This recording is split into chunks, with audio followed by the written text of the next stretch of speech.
पश्चिम बंगाल में तृणमूल कांग्रेस यानी टीएमसी के भीतर जारी अंदरूनी कलह के बीच पार्टी प्रमुख और पूर्व मुख्यमंत्री ममता बनर्जी ने शनिवार को बड़ा संगठनात्मक फैसला लिया है। उन्होंने ऐलान किया कि अब वो खुद टीएमसी प्रदेशाध्यक्ष की कमान संभालेंगी। साथ ही उन्होंने मदन मित्रा और कुणाल घोष को पार्टी की राज्य समिति में शामिल करते हुए महासचिव नियुक्त किया है। ममता ने बागी नेताओं पर निशाना साधते हुए कहा कि चुनाव चिन्ह मैंने ही दिया था।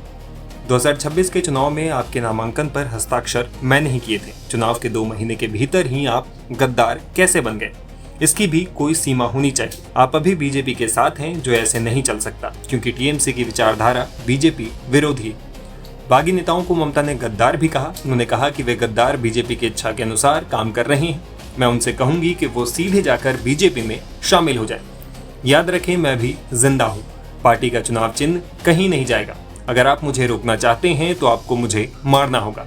आपने मुझ पर, महुआ पर, अभिषेक पर और दूसरों पर हमले किए। ममता के इस बयान पर बागी विधायकों की तरफ से भी रिएक्शन सामने आया है।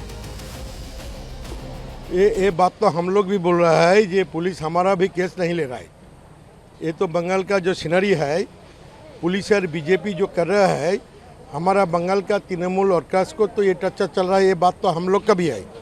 हम लोग का भी ये सवाल भी असेंबली में उठाया ये मुद्दा।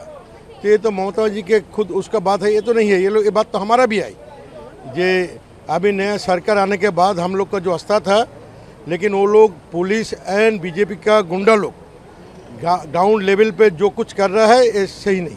ये तो हम लोग ही बोल रहे हैं। उन्होंने ये भी कहा कि 21 जुलाई की सभा तो होगी। तो हम लोग तो करेंगे, ये तो बात हमारा है। हम लोग क्या कर रहे हैं नहीं है।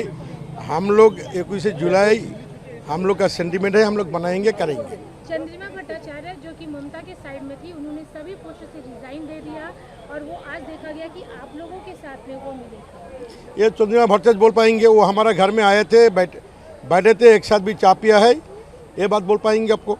हमारे घर में आए थे, एक साथ भी बैठे थे, एक साथ भी हम लोग चा पिए है, यही बात बोल पाएंगे। उनका पोस्ट डिसॉल्व होने के बाद में उन्होंने रिजाइन करने के बाद अब ममता बनर्जी खुद उस पोस्ट पर आ गई। उन्हें कहा कि एज अ चेयरपर्सन वो अनाउंस कर रही है कि स्टेट प्रेसिडेंट वो खुद देखेंगे। वो ये दीदी का बात है। ये इसका सवाल का कोई आंसर हम क्यों आंसर दोगे? मैंने दीदी जो बोला है वो दीदी का बात दीदी को पूछिए। एज अ चेयरपर्सन बोली टीएमसी की, लेकिन वो दीदी टीएमसी के चेयरपर्सन होगा कि स्टेट प्रेसिडेंट बनेंगे, वो तो दीदी का बात है। ये सवाल आप दीदी का करिए। देखिए, वो पुलिस को जितना मिसयूज उन्होंने किया है, मुझे लगता नहीं कि भारत के इतिहास में किसी और ने किया होगा। और सिर्फ चोटी चाटा पुलिस अफसरों को प्रमोट किया है। सारा टाइम जितने भी ईमानदार पुलिस अधिकारी रहे हैं, उनको जितना वो पनिश कर सकती थी उतना उन्होंने किया है। आज उनको इसकी हीट महसूस हो रही है, क्योंकि आज पुलिस उनके हिसाब से नहीं, कानून के हिसाब से चल रही है। उनको इसकी आदत नहीं है। वो राजाओं के कानून को चलाने वाली मुख्यमंत्री रहीं, और आज वो देख रही है कि पुलिस कानून के हिसाब से चल रही है, तो उनको बड़ी तकलीफ हो रही है। पुलिस अपना काम कर रही है, किसी ढंग का कोई व्यवधान उसके कार्य में नहीं है। जो भी उचित होगा पुलिस कार्रवाई करेगी। वो भाजपा का डर में मर रहा है, उसको मरना चाहिए। उन्होंने पुलिस की ड्यूटी पर भी सवाल उठाया कि पुलिस एफआईआर नहीं ले रही है। अरे एफआईआर करने के लिए बहुत तरीका है। पुलिस आगे वाला दिन क्या किया था, आज क्या कर रहा है, पुलिस को देख के उसको सीआरपीसी आईपीसी चला गया। बीएनएस का जो है उसका तहत कार्रवाई होगा। एक चीज़ और उन्होंने कहा कि 21 जुलाई की जो हमारी रैली होती है वो जरूर होगी। जगह कहाँ हमने परमिशन मांगा है, वो जैसे ही मिलेगा हम बता देंगे। ठीक है, स्वागत करते, जहाँ करेंगे अच्छा आदमी इकट्ठा करेंगे।